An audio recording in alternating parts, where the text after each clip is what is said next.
ఇప్పటిక breaking news చూస్తున్నాం. కొత్త నాయకులను తయారు చేసే పనిలో గులాబీ బాస్ ఉన్నారు. పాత నాయకులపై సార్ ఆశలు వదులుకున్నట్లేనా? కేసీఆర్ కామెంట్స్ కి అసలు అర్థం ఏంటి? అసలు కేసీఆర్ ఏమన్నారో ఒకసారి విందాం.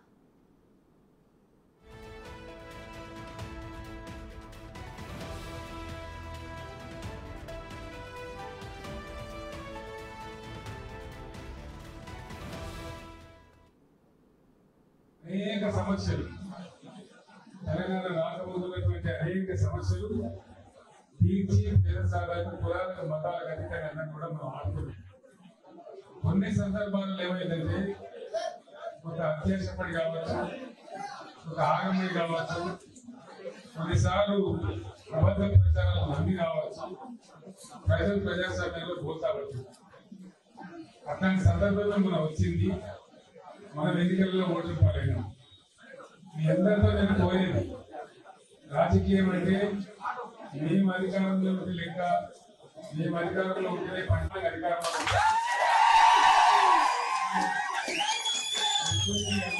అవసరం లేదు.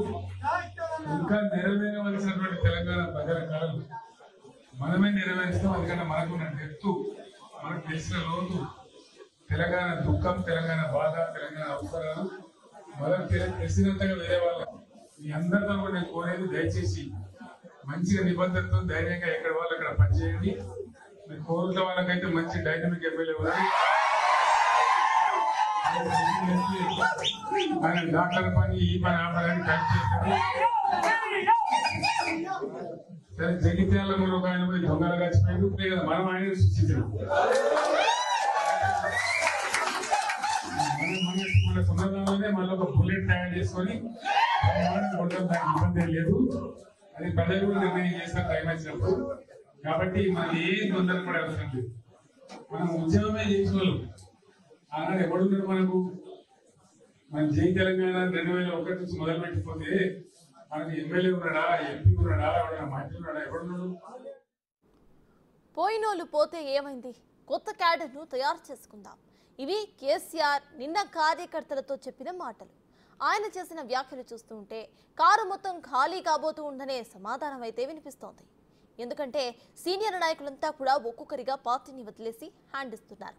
ఇప్పటికే 6 బీఆర్ఎస్ ఎమ్మెల్యేలు హస్తం గూటికి చేరిపోయారు. ఇక మిగిలిన వారు కూడా రాబోతున్న రోజుల్లో కాంగ్రెస్ కండువా కప్పుకోబోతున్నారనే టాక్ వినిపిస్తోంది.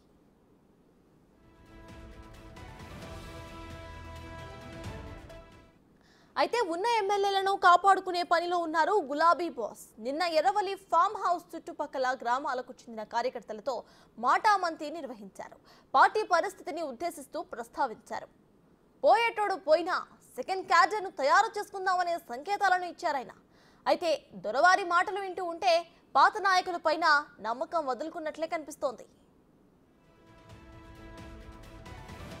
వరుసగా 3 రోజుల పాటు ఎమ్మెల్యేలను, నాయకులను బుజ్జగించిన ఫలితం అయితే కనిపించలేదు. ఇక పరిస్థితి చేయి దాటిపోతుంది అని అనుకున్న కేసీఆర్ సెకండ్ ప్లాన్ ను దించారు. కొత్త క్యాడర్ తయారు చేసే పనిలో పడ్డట్లు కనిపిస్తోంది. నిన్న ఢిల్లీలో సీఎం రేవంత్ రెడ్డి సమక్షంలో చేవెళ్ల ఎమ్మెల్యే కాలే యాదయ్య కాంగ్రెస్ కండువా కప్పుకున్నారు. రాబోతున్న రోజుల్లో మరికొందరు వస్తారని పొలిటికల్ వర్గాల్లో టాక్ వినిపిస్తోంది. ఇదే కనుక జరిగితే కేసీఆర్ సెకండ్ క్యాడర్ పైనే ఆశలు పెట్టుకోవాల్సిన పరిస్థితి వస్తుందని రాజకీయ విశ్లేషకులు అభిప్రాయపడుతున్నారు. ఇదే విషయంపై పూర్తి డీటెయిల్స్ మా ప్రతినిధి సైదులు అందిస్తారు. సైదులు చెప్పండి, ఇటు కార్ ఖాళీ అవ్వబోతున్న సంకేతాలు అయితే గట్టిగానే వినిపిస్తున్నాయి. ఇటు కేసీఆర్ సెకండ్ క్యాడర్ గురించి ఆలోచనలు చేస్తున్నారు. ఆయన మాటల్లో అది క్లియర్ గా కనిపిస్తుంది. దీన్ని ఎలా చూడాలంటారు? ప్రెసెంట్ పొలిటికల్ హీట్ బీఆర్ఎస్ లో ఎలా ఉంది? సర్తాజ్, బీఆర్ఎస్ పార్టీలో ఉన్నటువంటి సీనియర్ నాయకులు, అదేవిధంగా పార్టీ ఎమ్మెల్యేలందరూ కూడా వరుసగా పార్టీ వీడి వెళ్ళిపోతున్నారు. ఇప్పటి వరకు 6 ఎమ్మెల్యేలు కాంగ్రెస్ గుట్టుకొచ్చారు. మిగిలిన వారంతా కూడా వచ్చేందుకు సిద్ధంగా ఉన్నారని చెప్పేసి రాజకీయ వర్గాల్లో టాక్ వినిపిస్తుంది.